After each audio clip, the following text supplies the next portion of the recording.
രാഷ്ട്രീയ നിരീക്ഷകൻ NP ചെക്കുട്ടി ടെലിഫോണിൽ ചേരുകയാണ്. നമസ്കാരം സർ.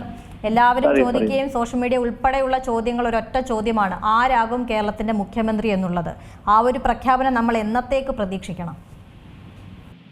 നേരത്തെ കോൺഗ്രസ് പറഞ്ഞത് ഇന്ന് ബുധനാഴ്ചയെങ്കിലും അത് തീരുമാനമാവും, അതിനുള്ള ചർച്ചകൾ നടക്കുകയാണ് എന്നുള്ളതാണ്. KPCCയുടെ അധ്യക്ഷൻ ഇന്നും പറഞ്ഞിരിക്കുന്നത് ഇന്ന് വൈകുന്നേരം അതിനുള്ളിൽ തീരുമാനമാവും എന്നാണ്. കോൺഗ്രസ് പല സ്റ്റേറ്റുകളിൽ ഇതുവരെ ഈ പ്രശ്നങ്ങൾ ഉണ്ടായിട്ടുണ്ട്. കേരളത്തിലൊരു പുതിയ വിഷയമല്ല. പിന്നെ കോൺഗ്രസ് അധികാരത്തിൽ വന്ന മിക്കവാറും സംസ്ഥാനങ്ങളിൽ, രാജസ്ഥാനായാലും കർണാടക ആയാലും അതുപോലെ തന്നെ പല സംസ്ഥാനങ്ങളിൽ ഇതേതരം പ്രശ്നങ്ങൾ ഉണ്ടായിട്ടുണ്ട്. അതൊക്കെ പരിഹരിച്ചുകൊണ്ട് അവർക്ക് മുന്നോട്ട് പോകാനും കഴിഞ്ഞിട്ടുണ്ട്. അതുകൊണ്ട് ഇന്നത്തോടുകൂടി തന്നെ അവസാനിക്കും എന്നാണ് ഞാൻ പ്രതീക്ഷിക്കുന്നത്.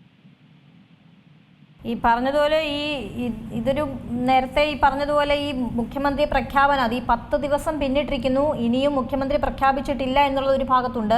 അപ്പോഴും ആരാകും മുഖ്യമന്ത്രി എന്നുള്ള വലിയൊരു ചോദ്യമുണ്ടല്ലോ. 3 നേതാക്കളുടെ പേരുകളാണ് തുടക്കം മുതൽ തന്നെ കേൾക്കുന്നത്. ഇതിലാരെ എന്നുള്ളൊരു ചോദ്യത്തിനാണ് ഉത്തരം ഇതുവരെയും ലഭിക്കാത്തത്. ഇതിൽ ഘടകകക്ഷികളുടെയൊക്കെ ഒരു പ്രതികരണം അതൊക്കെ നമ്മൾ കേൾക്കുന്നുണ്ട്. ഈ ഒരു പക്ഷേ ഈ VD സതീശനല്ല മറിച്ചൊരു പേരിലേക്കാണ് ഹൈക്കമാൻഡ് എത്തുന്നതെങ്കിൽ വലിയൊരു പ്രതിഷേധത്തിന് തന്നെ സാധ്യതയില്ലേ കേരളത്തിൽ? സ്വാഭാവികമായിട്ടും രാഷ്ട്രീയമായ പ്രതിസന്ധികൾ ഉണ്ടാവും.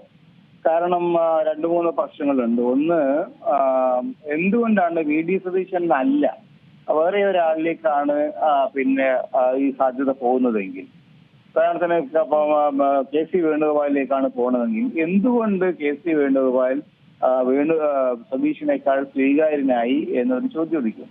കേരളത്തിലെ ജനങ്ങളെ സംബന്ധിച്ചിടത്തോളം KC വേണുഗോപാൽ ചിത്രത്തിൽ ഇല്ലാത്ത ഒരാളാണ്. അപ്പൊ ചിത്രത്തിലില്ലാത്ത ഒരാള് പെട്ടെന്ന് പ്രത്യക്ഷപ്പെടുമ്പോൾ അതിന് മാത്രമുള്ള ഗൗരവമുള്ള ഒരു പ്രശ്നം എന്താണ് എന്ന് AICC നിരീക്ഷകര് അല്ലെങ്കിൽ AICC ലീഡർഷിപ്പ് വിശദീകരിക്കേണ്ടതായിട്ട് വരും. ആ ഒരു ചോദ്യം വളരെ ഗൗരവമുള്ളതാണ്. കാരണം കേരളത്തിലെ 63 MLA-മാരെ കേരളത്തിലെ കോൺഗ്രസ് പാർട്ടിക്ക് നൽകിയിട്ടുണ്ട് ജനങ്ങൾ. അത് വളരെ വലിയ രാഷ്ട്രീയ വിജയങ്ങളാണ് പല സ്ഥലത്തും. സ്വാഭാവികമായിട്ടും എന്തുകൊണ്ട് ഈ 63 MLA-മാരിൽ ഒരാളെ കണ്ടെത്താതെ പുറത്തുനിന്ന് ഒരാളെ കൊണ്ടുവന്നു എന്ന ചോദ്യം വളരെ വളരെ പ്രയാസകരമായിട്ടുള്ള ഒരുപാട് പ്രശ്നങ്ങൾ ഉണ്ടാക്കും. അപ്പൊ മാത്രമല്ല, ഇന്ന് തിരസ്കരിക്കപ്പെടുന്ന നേതാക്കൾ, അത് VD സതീശനായാലും ശരി, രമേശ് ചെന്നിത്തലയായാലും ശരി, അവരെ പൂർണ്ണമായിട്ടും അവരുടെ എല്ലാ അവകാശവാദങ്ങളും തള്ളിക്കളഞ്ഞുകൊണ്ട് KC വേണുഗോപാലിന് കൊടുക്കുകയാണെങ്കിൽ സ്വാഭാവികമായിട്ടും വലിയ പ്രതിഷേധം ഉണ്ടാവും. ഒരുപക്ഷെ പ്രതിഷേധം പാർട്ടിയിലെ ഗൗരവമുള്ള പ്രതിസന്ധികൾ ഉണ്ടാവും. മുന്നണിയും ഭരണകൂടവും പുതിയ സർക്കാരും ഒരുപക്ഷെ തുടക്കത്തിൽ തന്നെ കാലുതെറ്റി വീഴാനുള്ള ഒരു സാധ്യതയും നമ്മൾ കാണാതിരുന്നുണ്ടാവും. വളരെ ഗൗരവമുള്ളൊരു പ്രശ്നം തന്നെയാണ്. ശരി, വളരെ നന്ദി ശ്രീ NP ചെക്കുട്ടി പ്രതികരിച്ചതിന്. ഏറ്റവും പുതിയ വാർത്തകളും വിശേഷങ്ങളും വിരൽ തുമ്പിലറിയാൻ Zee മലയാളം ന്യൂസ് എല്ലാ ഡിജിറ്റൽ പ്ലാറ്റ്ഫോമുകളിലും ലഭ്യം.